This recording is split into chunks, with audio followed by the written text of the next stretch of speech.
Uh, See, the counting is still going on, but we are hopeful that we will come out victorious. And first and foremost, I would like to thank God for being with us, and we would also like to thank the people of the state who, looking at the trend, it seems that the people of the state, they are giving their full support to the voice of the people party. After the result has been declared, so the party will have to wait because we'll just have a short meeting and discuss with the party leadership, and we'll inform accordingly.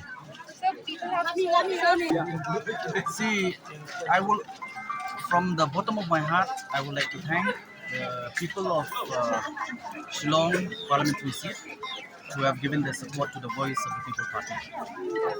So, and like comparatively, what like do you?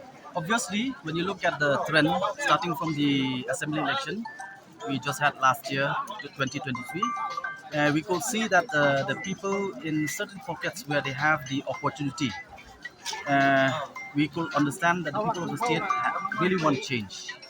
And the MP election is just an indicator that the people of the state, the whole state, in fact, when you look even in Garo Hills also, if I'm not mistaken, there will be change. And Congress, it is the first time that the Congress will be able to take the seat from the Sangma family.